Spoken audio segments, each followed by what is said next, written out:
யாரோ ஒருத்தர் நினச்சிட்டு இருக்காங்க. அப்போ எது முடியாதுன்னு சொன்னாங்களோ அதை எடுத்து சேலத்தில் first director, first silver, first gold, first diamond, first crown, first universal crown 12 வருஷம் காலை 8 ஃபாரின் இருக்கு இந்த கம்பெனியோட லீடிங் டிகிரி அப்படின்றத நான் 1.5 இயரில் முடித்தேன். கம்பெனி ஸ்டார்ட் பண்ணி 10 வருஷம் பண்ண முடியாத சரித்திரத்தை நான் 1.5 வருஷத்துல இந்த கம்பெனி முடிச்சு அந்த வெற்றி வரும்போது நான் அதில் ஒரு ஜாலியாக இருப்பேன் நினைக்கிறீங்களா? ஒரு லேடி பிஸ்னஸ் பண்ணுறது சாதாரண விஷயமா சார்? எனக்கு முன்னாடி எவ்வளோ அவசியம் இருக்கு தெரியுங்களா?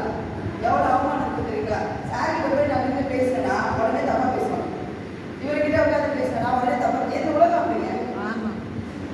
ஆனால் பேசுகிறவங்க யாராவது இருக்கதான் செஞ்சுருப்பாங்களா? என் பார்வை என்ன, இந்த வாழ்க்கையில் நான் ஒரு பெரிய இடத்துக்கு போகணுன்ற கனவுகள் மட்டும்தான். எனக்கு வேறு எந்த தாட்டும் இல்லை. ஆனால் பேசுகிறவங்களுக்கு என்ன தாட்டு? அவங்களுக்காக சொல்ல மாட்டாங்க. ஏன்னா பக்கத்தில் இருக்கிற எவன் வளர்ந்துக்கூடாது. ஏதாவது ஒரு விஷயத்தை ஸ்டார்ட் பண்ணிட்டா இதெல்லாம் உனக்கு இருக்கு, ஒன்றால முடியாது, நீ எல்லாம் பண்ண நினச்சிட்டாங்க, இதெல்லாம் யாருக்கும் பண்ண மாட்டாங்க அப்படின்னு சொல்லிட்டு தானும் பண்ண மாட்டாங்க, பண்ணுறதும் விட மாட்டாங்க. உடனே என்ன பண்ணுங்க, இந்த பையனுக்கு போய் என்ன தெரியும், பெரிய பிஸ்னஸ் ஆரம்பிச்சிருச்சா, அதெல்லாம் ஓட போதா, இப்படி தான் என்ன பேசுகிறாங்க. அந்த கம்பெனியில் நான் முத எடுத்தது ஒரு சோப்பு தான். ஆனால் அவங்களோட பார்வையில் சோப்பாக தெரிஞ்சிச்சு, என்னோட பார்வையில் வாழ்க்கையாக தெரிஞ்சிச்சு. எங்கள் மாமியார் வீட்டில் கேட்டாங்க, எங்கே உங்கள் பொண்ணு அப்படின்னு கேட்டு உங்களை சோப்பு வைக்க போயிடுச்சு. என்னதான் வந்து கஷ்டத்தில் சோப்பு வைக்க போயிடுச்சு அப்படின்னு என்ன நினைப்பாங்க?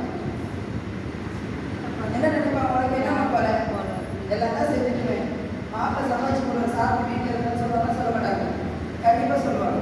அப்போ அவங்க அம்மாட்ட ஒரே ஒரு வார்த்தை மட்டும் சொன்னேன், அம்மா நான் வாழ்றது ஃபுல்லாக கஷ்டம் தான், நான் யாரோட கையை எதிர்பார்த்து வாழல, இதுவரை நான் யாரை எதிர்பார்த்து வாழக்கூடாதுன்னு நினைக்கிறேன். அவங்க பாருங்க சோப்பா இப்போ எனக்கு 1.5 வருஷம், 1 வருஷம் டைம் கொடுத்து நான் கேட்டேன். ஒரே வருஷம் டைம் கொடுத்துட்டு இதெல்லாம் சக்ஸஸ் பண்ணி அதே ஆனந்தமாக 1000 பேரை உட்கார வச்சு என்னை யார் நெகட்டிவ் பேசினாங்க அவங்க முதல் அவங்க பேசுகிறதா இந்த இடத்துல நான் வரணும். இதான்